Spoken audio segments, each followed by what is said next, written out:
7 अक्टूबर का नरसंहार के बाद हमें जो सवाल पूछने चाहिए वे सिर्फ फिलिस्तीनी अरबों की बर्बरता के बारे में नहीं है, जिन्होंने हॉलोकॉस्ट के बाद यहूदियों का सबसे बड़ा नरसंहार किया। हत्या, बलात्कार, यातना, अपहरण और अंधाधुंध विनाश के उन्माद के बीच यही वो बात है जिसने दुनिया के बड़े हिस्से को इसे तर्कसंगत ठहराने, जायज ठहराने और यहाँ तक कि इसकी सराहना करने के लिए प्रेरित किया। आज थिंक ट्वाइस पर हम 7 अक्टूबर के बाद बढ़े यहूदी विरोधी भावना और इसके वैश्विक समाज पर पड़ने वाले प्रभाव पर चर्चा करेंगे, एक डॉक्यूमेंट्री फिल्म मेकर के साथ जिन्होंने एक महत्वपूर्ण नया काम किया है जो उस बात को उजागर करती है जिसे वो सही तौर पर बुराई की ओर सामूहिक पतन कहती हैं।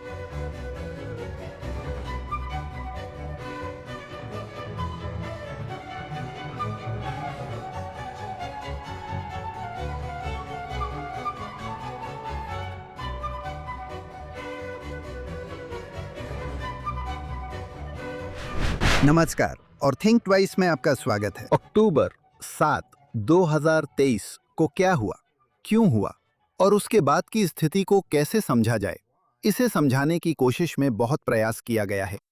हमने पिछले लगभग 3 वर्षों में, जब से हमास के नेतृत्व में फिलिस्तीनी अरबों ने इजराइल पर हमला किया और उस दिन जो अकल्पनीय अत्याचार हुए, सिर्फ ये नहीं देखा कि ये यहूदी विरोधी घृणा के समर्थन में बढ़ोतरी है, बल्कि जिस तरह से इसे मीडिया और संस्कृति में मुख्य धारा बना दिया गया है। आधुनिक इजराइल राज्य के निर्माण के बाद जायोनिज्म विरोध एक ऐसा आंदोलन जो यहूदियों के उन अधिकारों को नकारने की कोशिश करता है जिन्हें किसी और से छीनने की कोई सोच भी नहीं सकता। हमेशा से ही यहूदी विरोधी भावना से अलग करना असंभव रहा है, लेकिन 7 अक्टूबर की प्रतिक्रिया ने इसे एक बार फिर साबित कर दिया है। और यही वजह है कि यहूदी द्वेष अब केवल आम बात नहीं रह गया, बल्कि उदारवादी समाज में ये इस तरह से स्वीकार्य हो गया है जिसकी कल्पना कुछ समय पहले तक बहुत कम लोग कर सकते थे। जैसा कि फिल्म निर्माता ग्लोरिया ग्रीनफील्ड तर्क देती हैं, ये रहा है, ये बुराई की ओर एक सामूहिक पतन है और हमें गर्व है कि आज वो हमारे साथ हैं, ताकि हम उनके नई डॉक्यूमेंट्री जो 7 अक्टूबर और उसके बाद की घटनाओं पर है उस पर चर्चा कर सकें, बल्कि उनकी अपनी व्यक्तिगत यात्रा भी जो कट्टर वामपंथ से उनके वर्तमान मिशन तक रही है, जिसमें वो नफरत को उजागर करती हैं और युद्ध के बारे में सच बताती हैं। मार्क्सवादियों और इस्लामवादियों का रेड ग्रीन गठबंधन और उनके आलोकतांत्रिक साथी इजराइल और यहूदियों के खिलाफ युद्ध छेड़े हुए हैं। ग्लोरिया ग्रीनफील्ड एक पुरस्कार विजेता डॉक्यूमेंट्री फिल्म निर्माता है जिनका ध्यान यहूदी पहचान और यहूदी राष्ट्रत्व को मजबूत करने पर है, साथ ही यहूदियों और पश्चिमी सभ्यता पर हो रहे वैचारिक हमलों का सामना करने पर भी है। 1970 और 80 के दशक में देश की प्रमुख यहूदी नारीवादी और प्रकाशक में से एक, उन्होंने वामपंथ की यहूदी विरोधी सोच का सामना करने के बाद उससे दूरी बना ली। 2008 में डॉक एमिट प्रोडक्शन की स्थापना के बाद से उन्होंने कई महत्वपूर्ण कृतियां बनाई हैं, जिनमें 2008 की the case for Israel democracy's outpost शामिल है, 2011 की अनमास्क्ड जूडियोफोबिया, 2014 की body and soul the state of the Jewish nation, 2018 की the fight of our lives defeating the ideological war against the west, 2022 की civilisation in the danger zone, साथ ही उनकी सबसे हालिया नई release documentary a collective descent into evil the lethal obsession with Jews and the Jewish state, जो फिलहाल streaming के लिए उपलब्ध है। ग्लोरिया ग्रीनफील्ड थिंक ट्वाइस में आपका स्वागत है। उस समय ऐसा क्यों हुआ? हमारे दुश्मनों की विचारधाराओं, रणनीतियों और लक्ष्यों को समझे बिना और यह भी समझना कि जो हमारे दुश्मन हैं, वे सिर्फ हमारे ही दुश्मन नहीं हैं। वे स्वतंत्र दुनिया और उन सभी लोगों के भी दुश्मन हैं जो उनकी विचारधाराओं को नहीं मानते। मुझे लगा कि सबसे स्पष्ट रूप से बोलने वाले विशेषज्ञों को वापस लाना बहुत जरूरी होगा। विद्वानों और विश्लेषकों को बुलाना चाहिए जो हमें समझा सकें कि इस नफरत की शुरुआत कैसे हुई।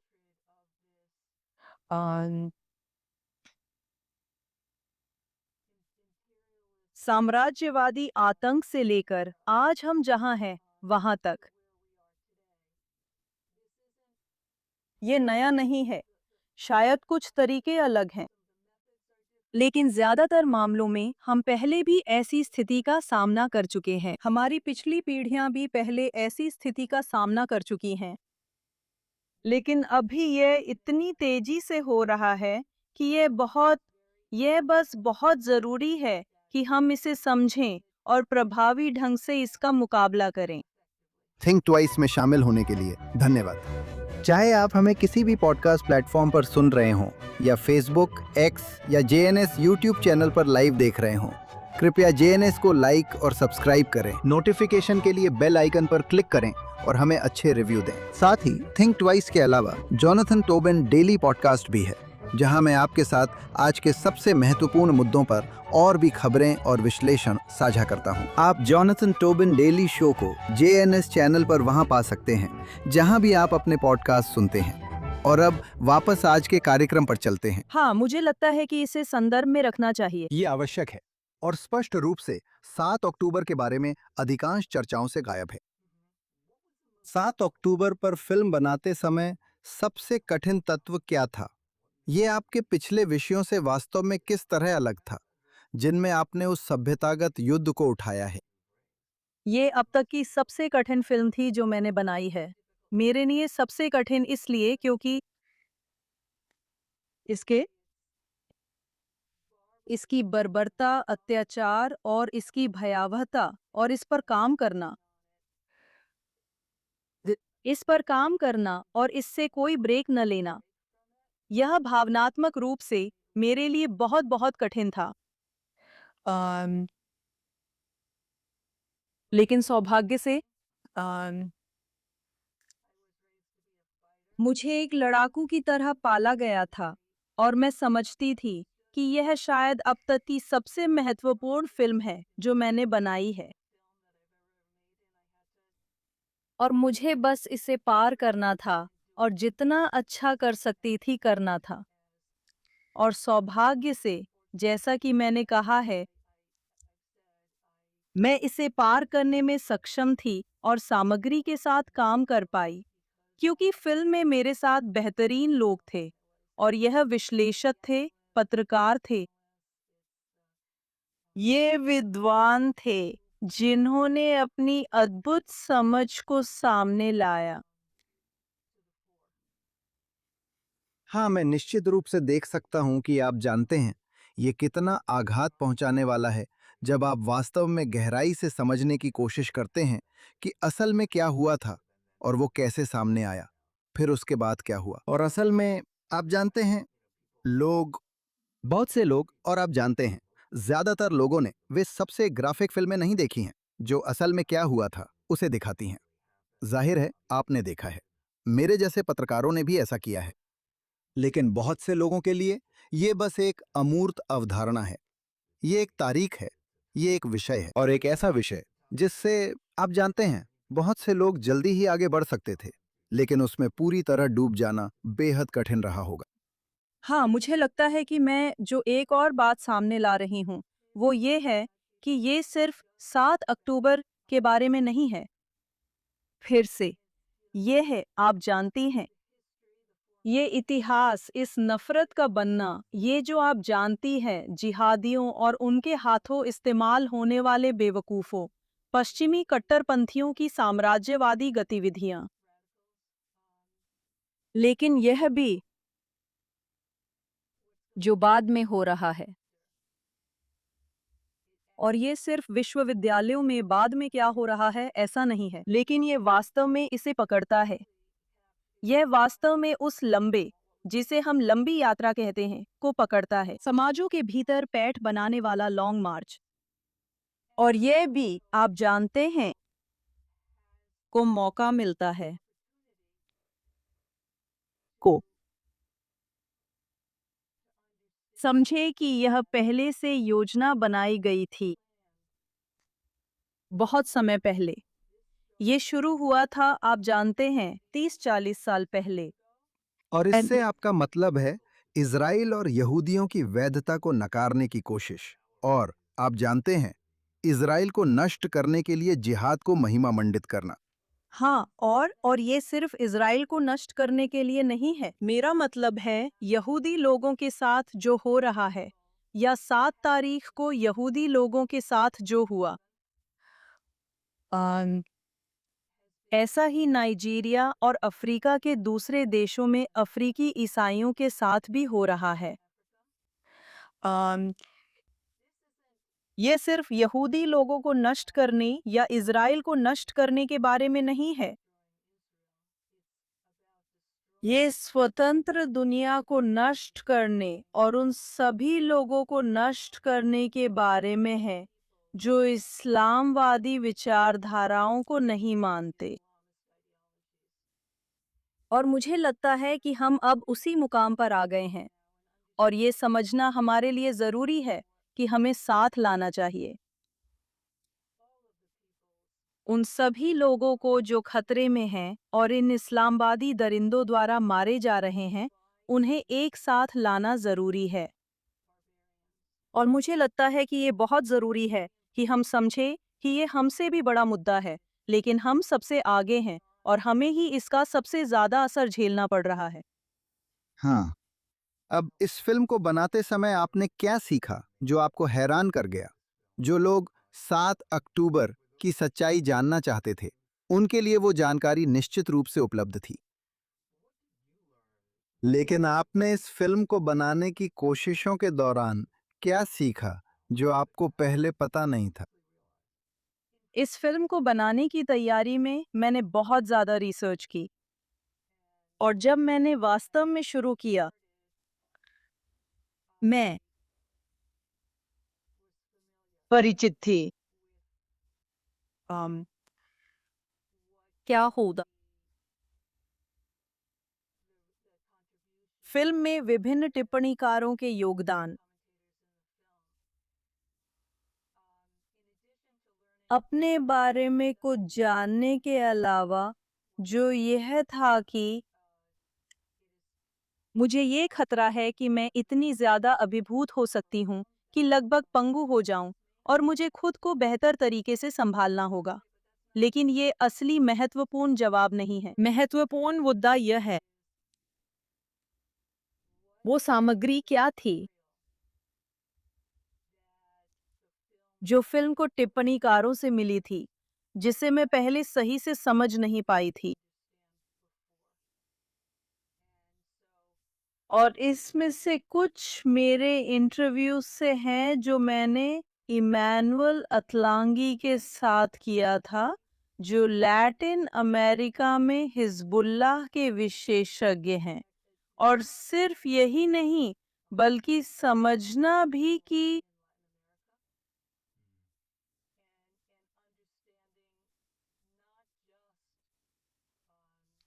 वे उत्तरी अमेरिका के लिए एक बड़ा खतरा थे, जो मुझे पता था, लेकिन इसके बारे में मुझे ज़्यादा जानकारी नहीं थी। जो साझेदारी लैटिन अमेरिका में हिजबुल्लाह के साथ चल रही थी, रूस और उनके विमानों के साथ जो साझेदारी थी, मुझे नहीं पता था कि उन विमानों में से कुछ इस देश में कुछ लोगों को अवैध रूप से ला रहे थे। तो ऐसी चीज़ें थीं जिन्होंने मेरे लिए कई बातें जोड़ने में मदद की, जो पहले मेरे दिमाग में जुड़ी नहीं थीं। वो अकेली बात नहीं थी, ऐसी बहुत सारी बातें थीं।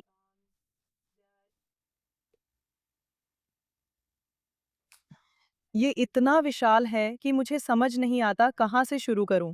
लेकिन ज़्यादातर मुझे लगता है क्योंकि 2012 में, असल में 2011 में मैंने एक फिल्म रिलीज की थी जिसका नाम था अनमास्क्ड जुडियोफोबिया, और उस फिल्म ने ये दिखाया था कि यहूदी विरोध की घातक भावना किस तरह से फिर से उभर रही है दुनिया भर में। और उस समय ऐसा लग रहा था कि ये वाकई, आप जानते हैं, बहुत बुरा था। तो यहाँ, और मुझे पता नहीं था, ये नहीं था। 2011 में जब वह सामने आया तो मुझे यह स्पष्ट नहीं था कि मुझे इस विषय पर वापस आना पड़ेगा हाँ, और हमें जब नहीं मैं पता था कि पहुंची, ये कितना बुरा है। आप जानते हैं, हमें लगा था कि ये बुरा है। हमें नहीं पता था कि ये कितना बुरा है। बिल्कुल सही। और ये कितना और भी बुरा हो सकता है। एंड जब मैं अब 2011 को पीछे मुड़कर देखती हूँ, ऐसा था, और मुझे पता है कि ये कहना शायद गलत है, लेकिन जब मैं इसकी तुलना में पीछे मुड़कर देखती हूँ तो 2011 बहुत आसान था। आप जानती हैं, और चीजें जिस रफ्तार से चल रही हैं, सब कुछ अब इतनी तेजी से हो रहा है, ये ऐसा लगता है जैसे हर दिन कुछ नया हो रहा है। हर दिन कोई नई जानकारी आती है, या कोई और अत्याचार होता है, या फिर और भी ज्यादा लोग जो पहले सामान्य हुआ करते थे, देशभक्त लोग, सही सोच वाले लोग, जो अब इस घिनौनेपन में यूं ही कूद पड़े हैं, इसे रोकने के लिए नहीं, बल्कि इसे बढ़ावा देने के लिए। हाँ, और वो और ये डरावना है। सोचकर कि वे ऐसा करके सही और धर्मी हैं। बिल्कुल सही, बिल्कुल सही। और ये एक तरह से महामारी जैसा है। और इसके अलावा मैंने इस फ़िल्म को बनाने, प्रोड्यूस और डायरेक्ट करने के अनुभव से ये सीखा कि ये और भी ज़्यादा ज़रूरी है कि मैं पहले सोचती थी कि ये ज़्यादा ज़रूरी है कि यहूदी और ईसाई ख़ास तौर पर एक साथ काम करें, क्योंकि हमारा एक साझा दुश्मन है, जिसका इरादा यहूदी और ईसाई दोनों की हत्या करने का है। और अगर हम एक साथ नहीं आते और दूसरों को भी आमंत्रित नहीं करते, चाहे वे कोई भी हों, अन्य लोग, चाहे वे धार्मिक हों या न हों, चाहे वे हिंदू हों या कोई और हों, हमें उन लोगों को एक साथ लाने की ज़रूरत है। और आज ऐसे लोग हैं, वास्तव में। आज बहुत महान लोग हैं, जैसे कि रिचर्ड लैंडिस, जैसे कि चार्ल्स जैकब्स, जो वास्तव में उन मुद्दों पर काम कर रहे हैं, लोगों को एक साथ लाने पर, तथाकथित काफिरों को एक साथ लाने पर। और हमें यह मिलकर करना होगा, क्योंकि यहूदी लोग संख्या में बहुत कम हैं, और हमारे अपने मुद्दे हैं जिनका हमें ध्यान रखना होता है। मेरा मतलब है, आप जानते हैं, सभी यहूदी यह नहीं समझते कि वे एक कौम का हिस्सा हैं, या यह नहीं पहचानते कि वे एक कौम का हिस्सा हैं, और यही एक असली समस्या है। हाँ, ये मुझे उन सब बातों की याद दिलाता है जो मैंने पढ़ी हैं, नाजी शासन के शुरुआती दौर के बारे में। और वहां यहूदियों का एक समूह था जिन्हें लगा कि अगर वे हिटलर का समर्थन करेंगे तो वे सुरक्षित रहेंगे, लेकिन वे ही सबसे पहले मारे गए थे। हाँ, तो हमारे पास एक जटिल स्थिति है जिससे हम निपट रहे हैं। बिल्कुल सही। अब 7 अक्टूबर के बाद यहूदी विरोधी भावना में जो उछाल आया है, उसने निश्चित रूप से वामपंथ में नैतिक सड़न को उजागर कर दिया है, जिसे आप इस फिल्म में दिखाते हैं। पिछले दशक में हमने वामपंथी विचारधारा के चरमपंथियों के एक वर्ग की जीत देखी है। जैसा कि आपने पहले सही कहा था, उन्होंने अमेरिकी संस्थानों के भीतर अपनी लॉन्ग मार्च पूरी की, जो अंततः चरम पर पहुंची। शायद 2020 की गर्मियों में ब्लैक लाइव्स मैटर के दौरान नैतिक घबराहट के रूप में। लेकिन दिलचस्प बात यह है कि आपने इसे बहुत पहले ही आते हुए देख लिया था।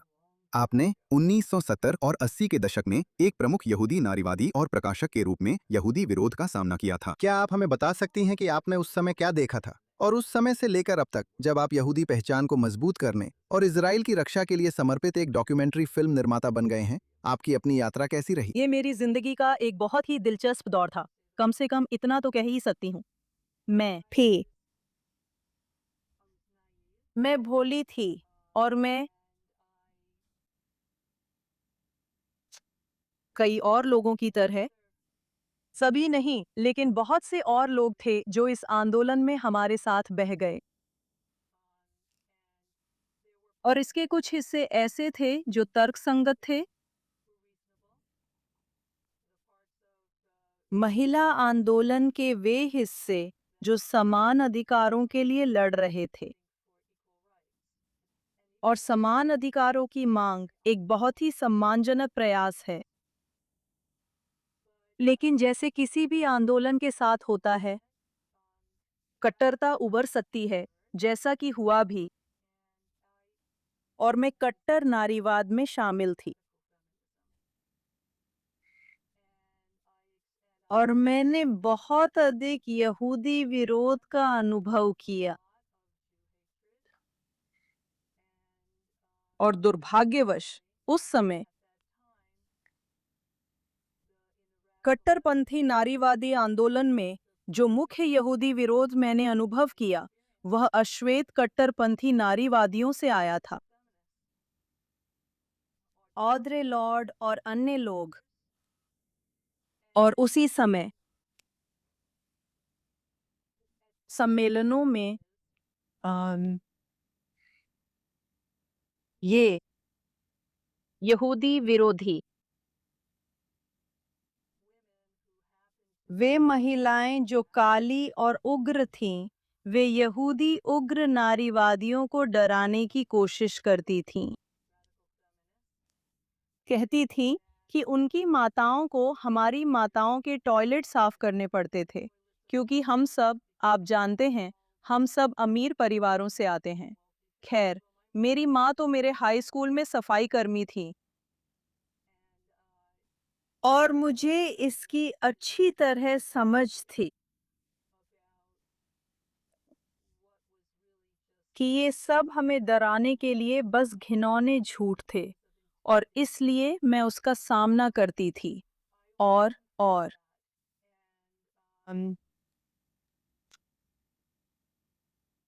अगर उनमें से किसी ने, या जब भी किसी ने मुझे कोई अपमानजनक नाम से पुकारा, तो मैं भी उन्हें उसी तरह से जवाब देती थी। अपमानजनक नाम से बुलाती थी, ताकि वे समझ सकें कि, जैसा कि मेनाकेम बेगिन ने एक बार कहा था, हम कांपते घुटनों वाले यहूदी नहीं हैं। और इसमें शायद मुझे समझने में 1.5 साल लग गए कि इस आंदोलन को बचाया नहीं जा सकता, कि ये जहरीला था। और इसलिए मैंने सैन फ्रांसिस्को में एक बड़ी रैली में उस सबको अलविदा कहा और बाहर निकल गई। और ये है, असल में, जबकि मैं सच में राहत महसूस कर रही थी कि मैं बाहर निकल गई, यह इससे मुझे कुछ मानसिक आघात हुआ, और इसमें मुझे लगभग 4-5 साल का समय लगा उस स्थिति से बाहर निकलने में और खुद को आज़ाद महसूस करने में, और फिर अपनी ज़िंदगी में आगे बढ़ने में, ताकि मैं और भी ज़रूरी चीज़ें कर सकूं। हाँ ठीक है, ये साफ है कि नव मार्क्सवादी वामपंथियों ने पश्चिमी सभ्यता और यहूदियों के खिलाफ एक सफल युद्ध छेड़ रखा है, और ये सब जब आप नारीवादी प्रकाशक थीं तभी से चल रहा है। लेकिन सवाल ये है, ऐसा क्यों हुआ कि बहुत कम लोगों ने इसे आते हुए देखा, या जैसा आपने समझा वैसे समझ पाए कि ये क्या है और ये किस ओर ले जाएगा? मेरा मतलब है, हम बहुत पहले की बात कर रहे हैं, आप जानते हैं, 1980 के दशक की। सही है।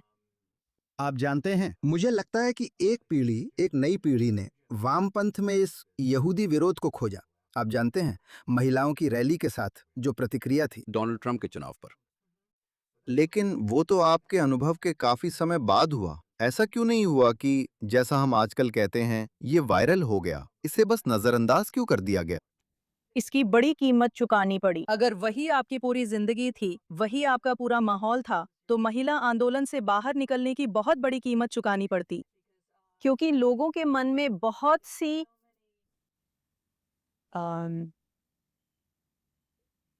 बिगड़ी हुई भावनाएं थीं, जो आंदोलन से बाहर के लोगों के प्रति थीं, कि आपको यह समझना था कि आप अंधेरे की ओर नहीं, बल्कि रोशनी की ओर जा रहे हैं। आप अंधेरे को छोड़ रहे थे। आप जानते हैं, पुरुषों के प्रति पूर्वाग्रह, उन महिलाओं के प्रति पूर्वाग्रह जिन्होंने अपने परिवार को प्राथमिकता देने का फैसला किया, उन महिलाओं के प्रति भी जिन्हें आकर्षक दिखना अच्छा लगता था। मेरा मतलब है ये सब बहुत अजीब बातें हैं, लेकिन वहां से निकलना ऐसा था जैसे किसी दूसरे ग्रह पर पहुंच जाना। खैर, वो आप जानते हैं, वो जैसे एक बिल्कुल अलग संस्कृति थी। सही है, सच में? सही है। ये अपनी अलग शब्दावली वाली एक संस्कृति थी। ये दिलचस्प था। मैं बहुत भाग्यशाली थी, मुझे कहना पड़ेगा, जिस तरह से मेरी परवरिश हुई। मेरी परवरिश मेरे पिता के द्वारा हुई, जो इज़राइल से बहुत प्यार करते थे। और मुझे याद है, आप जानते हैं, जब मैं 5 साल की थी और उनकी गोद में बैठी थी। मेरा जन्म 1950 में हुआ था। वैसे जब मैं 5 साल की थी, बहुत सारे अमेरिकी यहूदी अभी भी यह जान रहे थे कि क्या हुआ था और होलोकॉस्ट में कौन-कौन सी खास घटनाएं हुई थी। और मेरे पिताजी को नहीं लगता था। उन्हें मुझे कमरे से बाहर जाने के लिए कहने की जरूरत नहीं लगी जब वे और मेरे चाचा, दूसरे चाचा, आप जानते हैं, इन खोजों के बारे में बात करते थे। तो मैं इसी समझ के साथ बड़ी हुई कि हाँ, दुनिया में बुराई है, बुराई असली है, वो मौजूद है। और उन्होंने मुझे ये भी सिखाया कि अगर कभी कोई मुझसे यहूदी होने के बारे में कुछ अपमानजनक या घिनौना कहे, तो मेरे लिए उनसे लड़ना बिल्कुल ठीक था, जो मैंने किया भी और उन्होंने भी किया। तो मैं बड़ी हुई ये समझते हुए कि मजबूत होना है, पलटकर लड़ना है, सीधे खड़े रहना बहुत जरूरी था और यही करना चाहिए। तो जब मैंने अपनी उस पागलपन को पार कर लिया,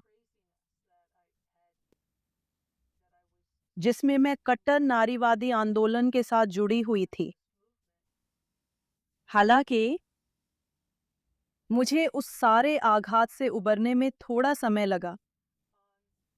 मुझे पता था कि वहाँ मजबूत, बहुत अच्छे यहूदी लोग हैं वहाँ बाहर। मेरा मतलब है, जब मैं एलिमेंट्री स्कूल में थी, हिब्रू स्कूल में, तो हमारे हमारे पेन पाल्स इज़राइल में थे। मेरी पेन पाल याफा शालोम थी और मैं हमेशा उससे मिलना चाहती थी, लेकिन मिल नहीं पाई। लेकिन खैर, किसी भी हाल में परिवार अपने बच्चों की परवरिश में बहुत महत्वपूर्ण भूमिका निभाता है, चाहे उनके बच्चे बड़े होकर मजबूत, गर्वित यहूदी बने या वे खुद को पीड़ित के रूप में देखेंगे। और मुझे लगता है कि आज के युवा यहूदियों के लिए यह एक समस्या रही है, क्योंकि हमने पीड़ित होने पर इतना जोर दिया है, क्योंकि वोक विचारधारा कहती है कि अगर आप पीड़ित नहीं हैं, तो आप बुरे हैं। सही है। और इसलिए हमने देखा भी, जैसा कि आप जानती हैं, हमने देखा भी, आप जानती हैं, लोग कोशिश कर रहे थे यह साबित करने की कि वे सच में पीड़ित हैं, सच में पीड़ित हैं, ताकि वे स्वीकार्य और सम्मानजनक बन सकें। ये बहुत अस्वस्थ है और परिवारों को ये समझना चाहिए। और मैंने ये रूथ वाइस से सीखा कि यह एक गलती थी। जब हम सिर्फ इस पर ध्यान केंद्रित करें, हॉलोकॉस्ट, और वो ये नहीं कह रही हैं, और मैं भी ये नहीं कह रही हूँ कि हॉलोकॉस्ट का अध्ययन करना महत्वपूर्ण नहीं है। बिल्कुल, ये महत्वपूर्ण है, लेकिन हमारी दृढ़ता का अध्ययन करना भी महत्वपूर्ण है। हाँ, हम यहूदी धर्म या यहूदी पहचान को केवल हॉलोकॉस्ट या सिर्फ यहूदी पीड़ा से परिभाषित नहीं कर सकते। सही कहा। तो मुझे लगता है कि मेरा आकलन कि मैं कैसे बाहर निकल पाई और जहां पहुंची,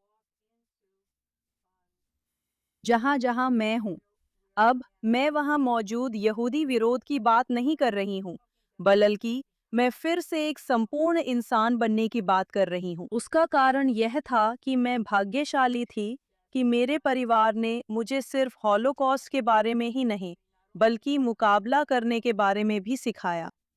हाँ, ठीक है, ये चरम पर पहुंचता है, आप जानते हैं, महिलाओं के आंदोलन में। जैसा कि आप बता रहे हैं, यह 7 अक्टूबर के बाद की दुनिया में चरम पर पहुंचता है, जिसमें नारीवादी संगठन जो कि आप जानते हैं, जिन्होंने यौन उत्पीड़न और युद्ध के हथियार के रूप में उसके इस्तेमाल के सवाल को उठाया है, उन्होंने यहूदी महिलाओं की पूरी तरह से अनदेखी की जो पीड़ित थीं। 7 अक्टूबर के उस पहलू को, क्योंकि उनकी इंटरसेक्शनल गठबंधन फिलिस्तीनियों के साथ है।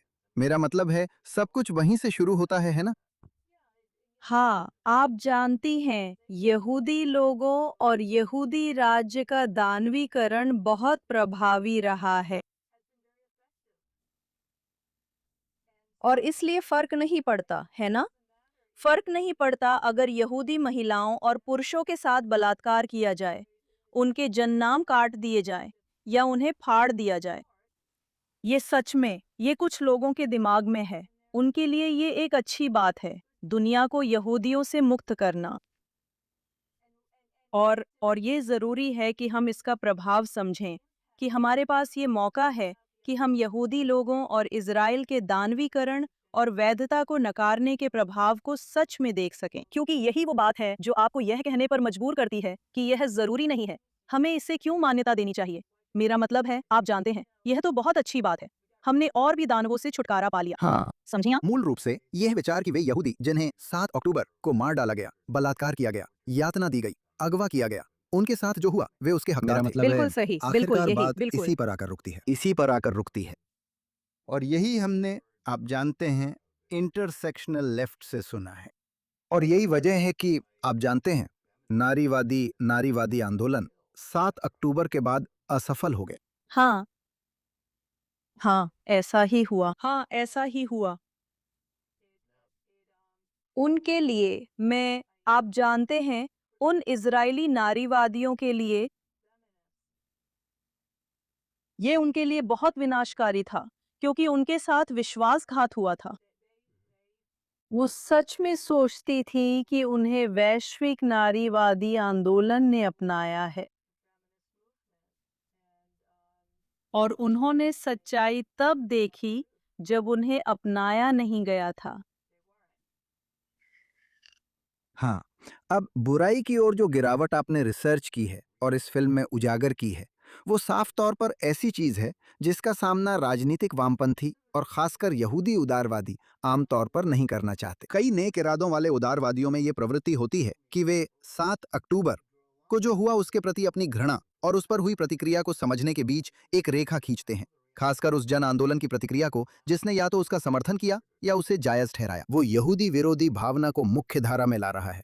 आपको क्यों लगता है कि इतने लोग अपने उन उदारवादी साथियों के बारे में निष्कर्ष निकालने के लिए तैयार नहीं हैं, जिन्होंने 7 अक्टूबर की घटना पर इजराइल का समर्थन करने के बजाय उस पर हमला किया? हाँ, दुर्भाग्यवश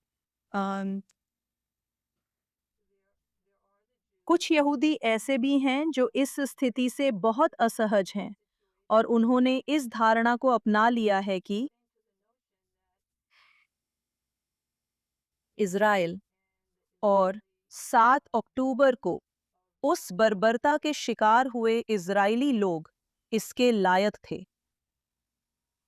वास्तव में वे सोचते हैं कि वे इसके लायक थे। अगर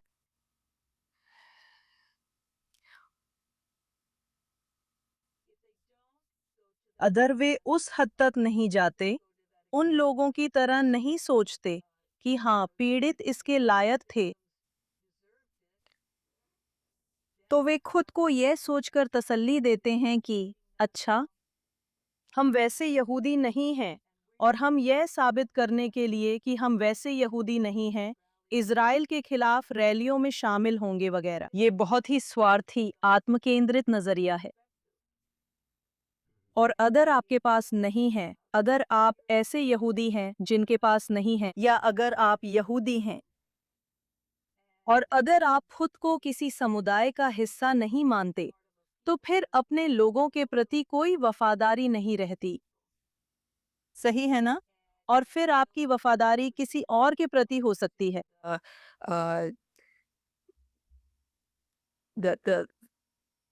बाहर जितने भी इज़राइल विरोधी संगठन या विचारधाराएं हैं, आप उनमें से किसी को भी चुन सकते हैं।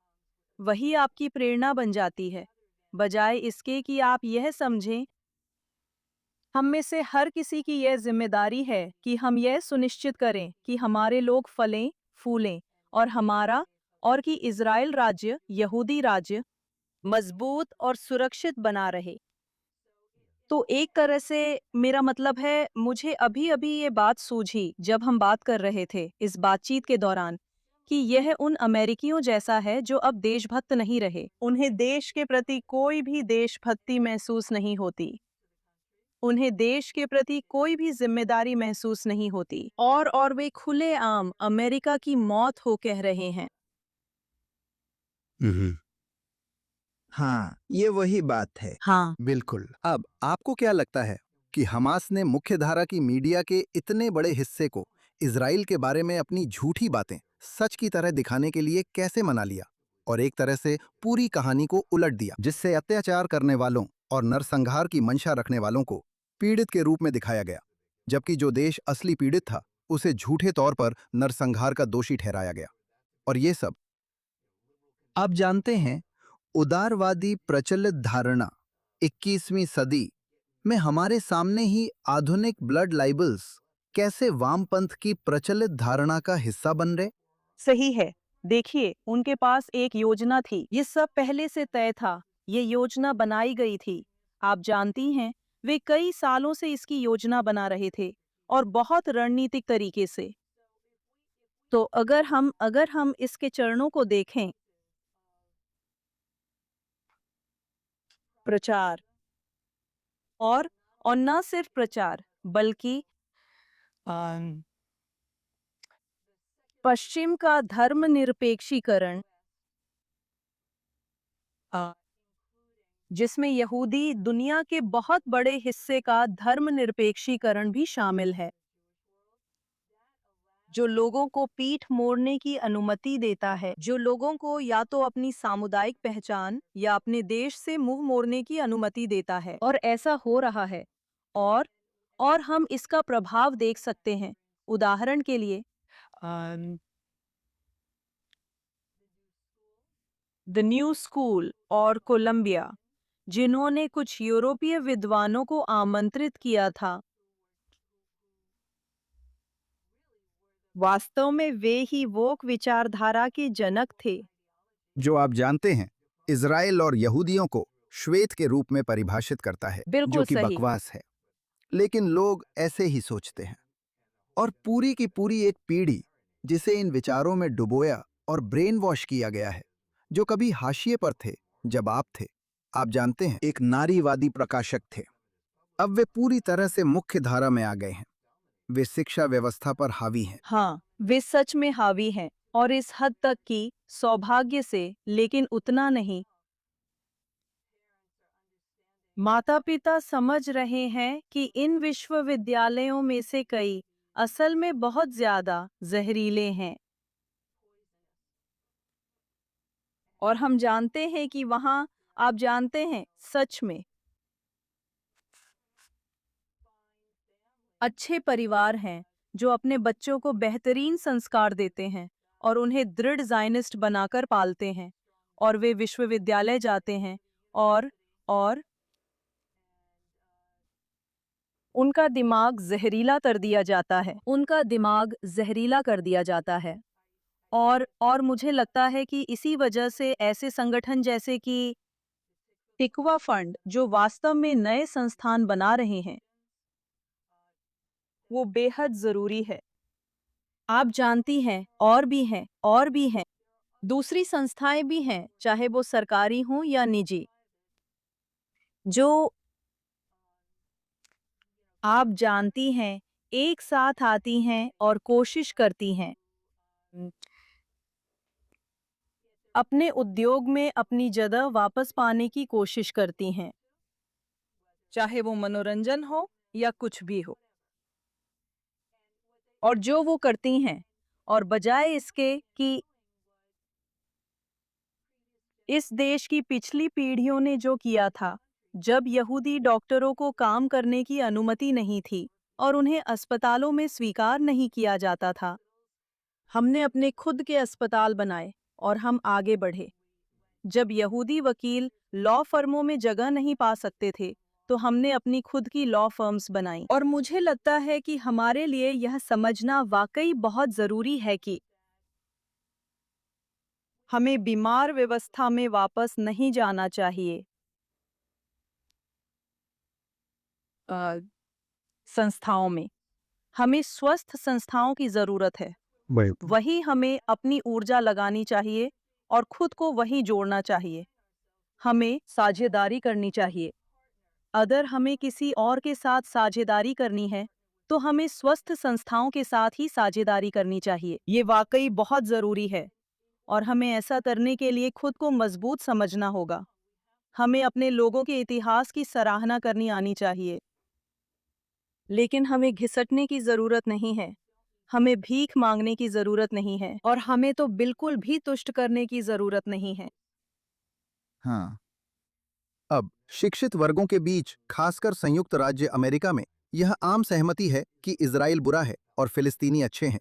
यह धारणा आलोचनात्मक नस्ल सिद्धांत, इंटरसेक्शनैलिटी और सेटलर कॉलोनियलिज्म के राजनीतिक विमर्श में लागू होने से जुड़ी हुई है। लेकिन चाहे ये जैसे भी हुआ हो, इससे कई यहूदियों को यह महसूस हुआ, मेरी राय में, कि वे पूरी तरह से संख्या में कम और अलग थलग पड़ गए हैं। आपके फिल्म में जिस स्थिति की आप रिपोर्ट करते हैं, उसके बारे में आपको क्या लगता है कि यहूदी क्या कर सकते हैं? मुझे लगता है कि कुछ ऐसे देश हैं,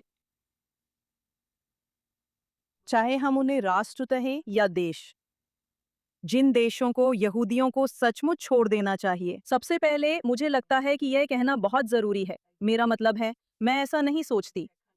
मुझे लगता है कि फ्रांस जैसे देशों को, और ऐसा लग रहा है कि यूके को भी उसमें शामिल किया जाना चाहिए, और शायद जर्मनी को भी।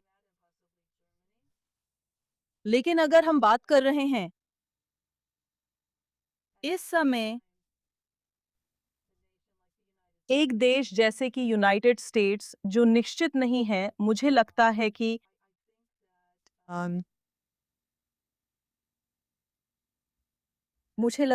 हमें इस बात की सराहना करनी चाहिए कि वहाँ कुछ नेता हैं जो वाकई में हमारे लिए लड़ रहे हैं, हमारी सुरक्षा के लिए लड़ रहे हैं, और हमें आगे आना चाहिए और लोगों के साथ साझा करें कि हमने इस देश की स्थापना में क्या योगदान दिया है और हमने जो कुछ भी किया है उसके साथ वास्तव में दुनिया को क्या दिया है, यह बताएं। माफी मांगने वाले अंदाज में नहीं। आप जानते हैं, विनती करते हुए आपको हमें पसंद करना ही होगा।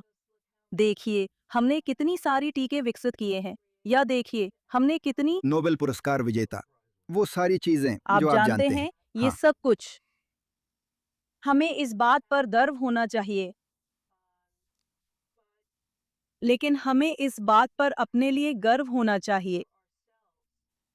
अगर हम इस बात की सराहना कर सकें कि हमने सभ्यता में क्या योगदान दिया है और आगे भी क्या योगदान दे रहे हैं, और किसी भी तरह के आरोपों और बदनामियों को अपनी सोच में न आने दें, अपने आत्मबोध, अपनी पहचान में न आने दें, तो हमारे पास वह ताकत होगी जो हमें दुनिया के लिए अच्छे काम करते रहने के लिए चाहिए। क्योंकि हम एक समुदाय के रूप में राष्ट्रों के लिए एक प्रकाश हैं, हमें उसे फिर से हासिल करना होगा, और हमें यह भी समझना होगा कि हमें आत्मसम्मान की जरूरत है, कि अगर लोग कोशिश कर रहे हैं हमें बर्बाद करने की, तो हमें लड़ाकू बनना होगा। हमें हर संभव तरीके से उनका मुकाबला करना होगा, और यही हमें अपनी गरिमा और अस्तित्व बनाए रखने में मदद करेगा। और लोगों को समझने की जरूरत है, गैर यहूदियों को समझने की जरूरत है। अगर वे पहले से नहीं समझते हैं तो उन्हें ये समझना चाहिए कि हम पर हमला करना, हमें राक्षसी दिखाना, असल में वे खुद को ही राक्षसी बना रहे हैं और उनकी नफरत को बढ़ावा मिलता है। अगर वे कुछ और मानते हैं तो उनकी नफरत और बढ़ती है, और ये हमेशा से एक संकेत रहा है। हम सभी जानते हैं कि ये हमेशा से एक संकेत रहा है कि जब यहूदी विरोधी नफरत उभरती है तो ये इस बात का संकेत है कि देशों में, महाद्वीपों में या दुनिया में कुछ बहुत ही गलत हो रहा है, कि यह उसका संकेत है खतरे का। अगर हम ये भी समझ सकें तो हम उस आत्मघृणा को बढ़ने नहीं देंगे। मुझे नहीं पता कि मैंने आपके सवाल का जवाब दिया या नहीं। खैर, ये काफी अच्छा है मुझे लगता है। आपको पता है, ये भी महत्वपूर्ण है कि खासकर संयुक्त राज्य अमेरिका में यहूदी अकेले नहीं हैं। मेरा मतलब है, ऐसा लग सकता है। आप जानते हैं, हम ये बातचीत अगले दिन या कहें कुछ दिनों बाद कर रहे हैं। आप जानते हैं, अब्दुल एल सैयद ने मिशिगन में डेमोक्रेटिक सेनेट प्राइमरी जीत ली, जिससे एक खुले तौर पर यहूदी विरोधी व्यक्ति, आप जानते हैं, संयुक्त राज्य अमेरिका की सेनेट में आने की स्थिति में आ गया। जैसे जोहरा ममदानी न्यूयॉर्क की मेयर बनी थी। लेकिन ऐसा नहीं है कि लोग उनका विरोध करने की कोशिश नहीं कर रहे हैं। भले ही कई उदारवादी यहूदी लोगों ने यहूदी विरोधी भावना के खिलाफ यहूदियों की रक्षा से ज्यादा अपने वामपंथी गठबंधनों को प्राथमिकता दी है। बिल्कुल, बिल्कुल। और अ,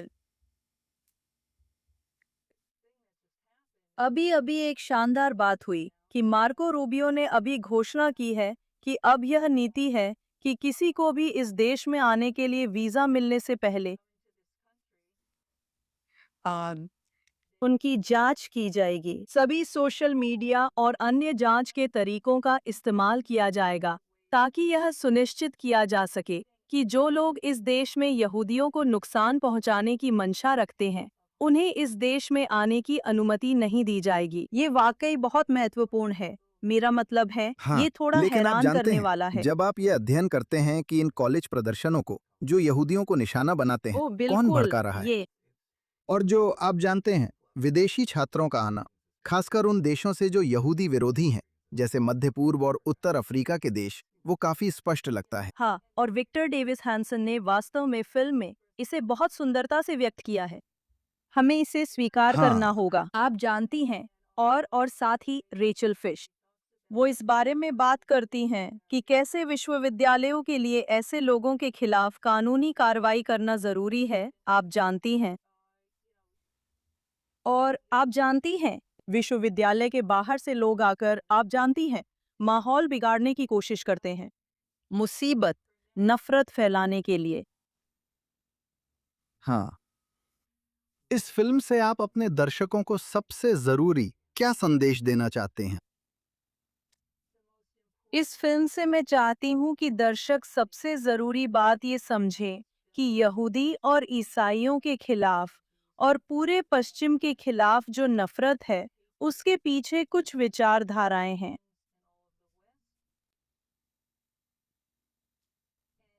और वे लोग बहुत ही प्रभावी रणनीतियां अपना रहे हैं। तो हमें समझना होगा कि जिसके बारे में हम बात कर रहे हैं, वह सिर्फ संवाद करने की बात नहीं है। ये लोगों के लिए समझना बहुत जरूरी है कि वे दुश्मन जो यह सब चला रहे हैं, उनकी मंशा जानलेवा है। और उनके अपने शब्दों में, आखिरकार ये सब इसी के बारे में है, वैश्विक खिलाफत स्थापित करने के बारे में, कि दुनिया पर शरीयत कानून के तहत शासन किया जाएगा। ये वाकई बहुत महत्वपूर्ण है, एक बार जब आप इसे समझ लेते हैं। हाँ, उसके बाद सब कुछ अपने आप समझ में आ जाता है। बिल्कुल सही, बिल्कुल सही। खैर, ये एक महत्वपूर्ण बात है, और मैं उम्मीद करता हूं कि जो लोग ये फिल्म देखेंगे, वे इसे समझेंगे, और मैं इस फिल्म की जोरदार सिफारिश करता हूं। ग्लोरिया, आज हमारे साथ जुड़ने के लिए बहुत बहुत धन्यवाद। हमारे दर्शक और श्रोता अ कलेक्टिव डिसेंट इनटू ईविल को कैसे देख या स्ट्रीम कर सकते हैं, और वे ऐसी फिल्मों के निर्माण में कैसे मदद कर सकते हैं? ये फिल्म अब roku चैनल पर स्ट्रीमिंग के लिए उपलब्ध है।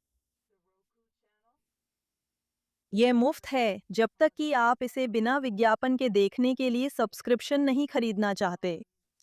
एंड डीवीडी भी उपलब्ध हैं।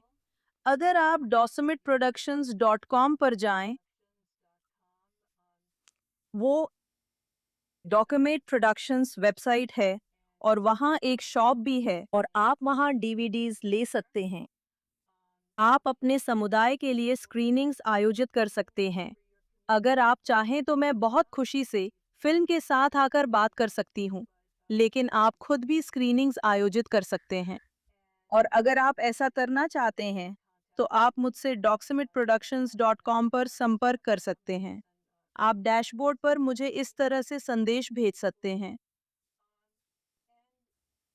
और अभी कुछ समुदाय हैं जहां यह फिल्म संयुक्त राज्य अमेरिका में उपलब्ध है, कनाडा और यूके और मेक्सिको में भी ऑन roku चैनल पर। और आगे बढ़ने पर और भी प्लेटफॉर्म्स इस फिल्म को दिखाएंगे। और मुझे ये बताते हुए बहुत खुशी हो रही है कि 8 नवंबर को यरूशलेम में मिनाचम बेगिन सेंटर में इस फिल्म की स्क्रीनिंग होने जा रही है। हम उस स्क्रीनिंग में साझेदारी कर रहे हैं। और अगर आप जानना चाहते हैं कि स्क्रीनिंग्स कहाँ हो रही हैं, तो आप documentproductions.com पर जाएं और फिल्म पर क्लिक करें। तो वहां आपको आने वाली स्क्रीनिंग्स की सूची मिल जाएगी। ठीक है, ये बहुत ही व्यापक जानकारी है और मैं हमारे दर्शकों और श्रोताओं को सलाह देता हूं कि वे इसे देखने की कोशिश जरूर करें। यह एक महत्वपूर्ण डॉक्यूमेंट्री है। क्या मैं एक बात जोड़ सकती हूँ? जरूर, ये आपके कृपया सवाल का कहिए। हिस्सा था। आपने पूछा था कि लोग इन फिल्मों के निर्माण में कैसे मदद कर सकते हैं। चाहे वह $10 हो या 6 अंकों की राशि, इससे फर्क नहीं पड़ता। दान करके, docemitproductions.com जैसी संस्थाओं को दान देकर, जो कि एक 501(c)(3) गैर लाभकारी संस्था है, आप हमें ये महत्वपूर्ण फिल्में बनाना जारी रखने में सक्षम बनाते हैं। मुझे खुशी है कि आपने ये जोड़ा। यही वो बात थी जिसे हम पेश करना चाहते थे। खैर, हम अपने दर्शकों का भी धन्यवाद करना चाहते हैं। कृपया याद रखें कि हर दिन जॉनथन टोबिन डेली एडिशन सुनना ना भूलें, जिसे आप जहां भी अपने पॉडकास्ट सुनते हैं वहां सुन सकते हैं। और चाहे आप हमें उन सभी में से किसी पर भी सुन रहे हों, या हमें फेसबुक या एक्स पर या JNS यूट्यूब चैनल पर लाइव देख रहे हों, कृपया JNS को लाइक करें और चाहें तो सब्सक्राइब भी करें। नोटिफिकेशन के लिए बेल आइकन पर क्लिक करें और हमें अच्छे रिव्यू दें। कृपया हमें thinktwice@jns.org पर लिखें और बताएं कि आप ये शो कहां सुनते या देखते हैं और आपके इसके बारे में क्या विचार है। और याद रखें, खुद पढ़ते और सोचते रहें और हम आपसे फिर जल्दी मिलेंगे।